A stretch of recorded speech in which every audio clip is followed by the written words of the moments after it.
Welcome back, my fellow freedom volunteer fighters and lovers of freedom all over the world, my returning subscribers, and those amazing people watching in the distance. You guys are amazingly awesome. Word cannot describe any of you. I love you all. For those who are watching without subscription, go ahead, smack the red button. Click the notification bell so whenever we upload, you'll be able to get notified. On this video, you are going to weep for Africa, especially our political juggernauts. These people have killed Africa, sold Africa for penny, and they are shamelessly doing it.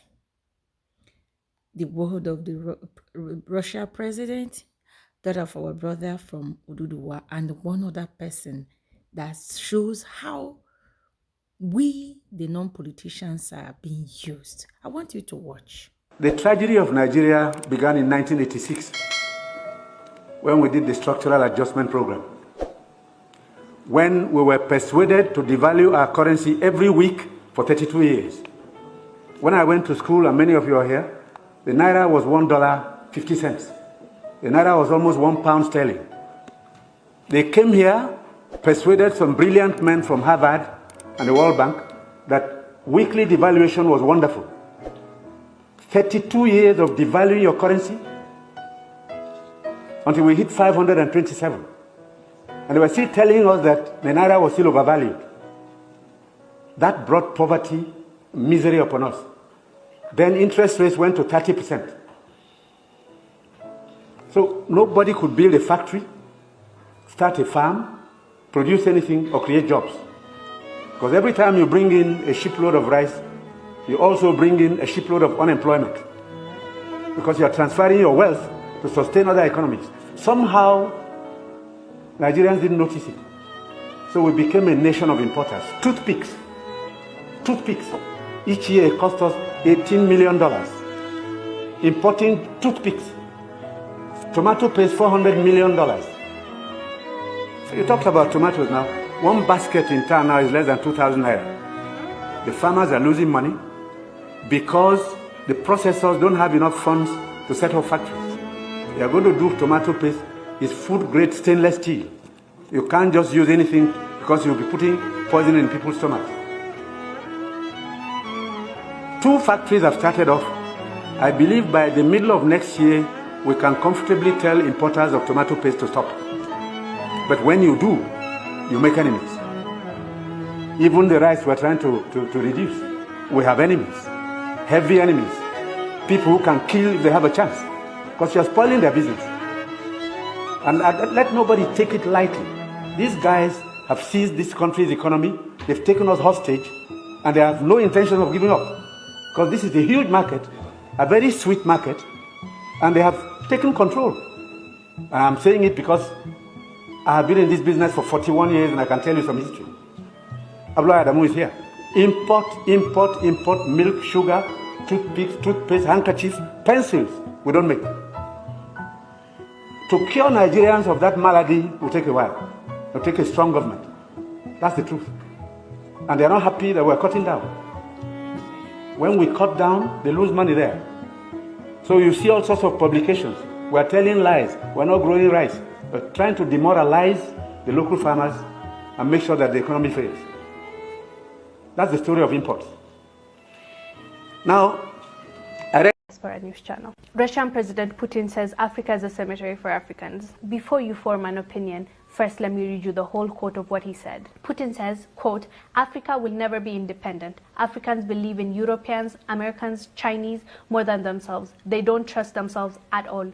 A white man will commit crime in Africa, but no action will be taken because Africa authorities view us as semi-gods. Far from the truth, a black man can be abducted in Europe, get harassed, or even killed, but no African authority will question. Africans present themselves as weak people with no hope, especially when dealing with Europeans and Americans. They are their own enemies. They hate each other, and that gives their colonial masters power to continue exploiting African resources. When an African becomes rich, his bank accounts are in Switzerland. He travels to France for medical treatment. He invests in Germany. He buys from Dubai. He consumes Chinese. He prays in Rome and Mecca. His children stay in Europe. He travels to Canada, USA, Europe for tourism. If he dies, he will be buried in his native country of Africa. Africa is just a cemetery for Africans. How could a cemetery be developed? Putin asks.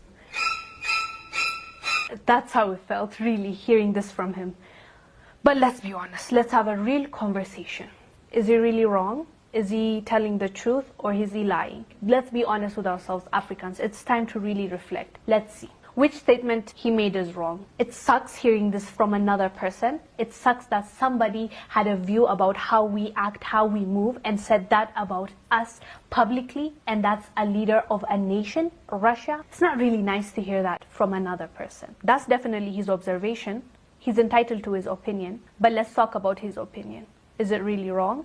His opinion is formed from what he saw. Let's be true to ourselves. Let's be honest with each other. It's sad. It's really sad. But this is what's happening right now. If we want to see the change that we want, we need to be honest with ourselves. We need to see the truth. We need to reflect, and we need to change what needs to be changed. From what Putin said, most of it is right. Let's be clear. Our leaders see the white man as semi-gods. He said it. He even said, it's not true, but you guys think we're gods. How awful is that to hear? They know their power. Get that. We believe that they are semi-gods. Don't get me wrong. Part of it is psychological. Part of it is because of colonialism. At the end of the day, it had an impact on the minds of the people, our ancestors. It left something, some scar. So without knowing it, psychologically, we're kind of colonized as well. We need to now break that chain and come out of it. That's the main thing now. We're discussing this because I think it's important, because I believe it's important. If we really look at ourselves and see where we're going wrong, we can fix it. I believe our politicians, our leaders, believe that these guys are semi-gods. What is the difference between the ordinary thief and a political thief? Number one, the ordinary thief steals your money, your bag, your watch, and your jewelry, isn't it? But the political thief steals your future, your career, your education, your health, and your business. Number two, the hilarious part is that the ordinary thief will choose whom to rob. But you are the one who choose the political thief to rob you. Because we choose them. We vote them. We blindly say we are not blind. Who is deceiving who? The ridiculous part of the whole issue is that we will fight to defend and protect our belongings from the ordinary thief. Is it not?